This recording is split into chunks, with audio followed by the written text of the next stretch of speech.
Uma possibilidade que a ABNT dá aos autores é o de indicar destaques na própria citação. Ou seja, imagine que você faça uma citação, mas que você queira chamar a atenção para o leitor de um trecho ou de uma palavra, de uma expressão que está na citação e que você considera relevante. Então, nesse caso, você pode, por exemplo, colocar em negrito, ou colocar em itálico, ou colocar sublinhado.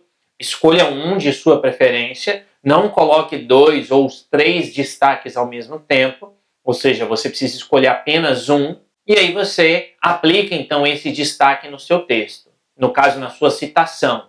Eu pessoalmente gosto de usar sempre itálico, então nos exemplos aqui vocês sempre verão o itálico destacado nas minhas citações, ou nos meus realces, naquilo que eu quero chamar a atenção do meu leitor. Então nesse caso, veja, você tem lá, você faz a citação e no meio da citação você coloca então uma palavra ou uma expressão em itálico.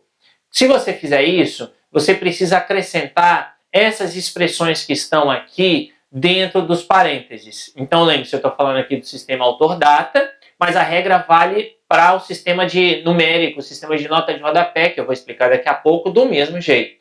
Ou seja, vocês, usando se forem o autor-data, vocês vão fazer a citação normal, copiar e colar, aí vocês vão colocar então em itálico aquela palavra, aquela expressão que vocês considerarem necessário destacar, e aí vocês vão lá, né, nos parênteses, colocam lá o sobrenome do autor, o ano, o número da página, e aí acrescenta grifo nosso.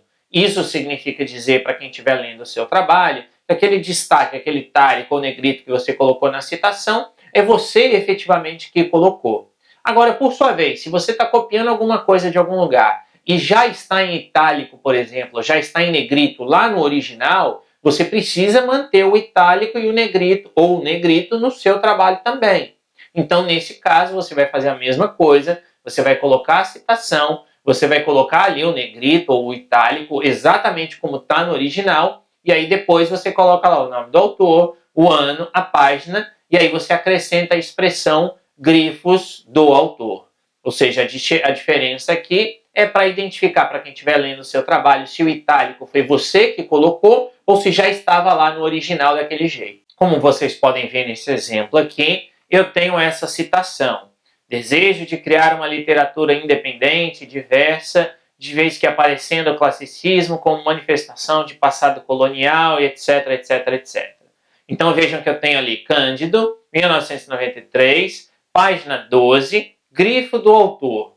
O que significa isso, então? Significa dizer que as palavras independente e diversa, que aparecem ali na citação em itálico, já estavam em itálico no original. Ou seja, não foi você que destacou, você autor do trabalho, que destacou essas palavras, que quis chamar a atenção para essas palavras, mas sim foi o próprio autor que lá no original já deixou em itálico, então você copia e cola exatamente igual, acrescentando, se for o caso, a expressão grifo nosso, quando for você que estiver destacando, ou acrescentando a expressão grifo do autor, se no original já tiver destacado.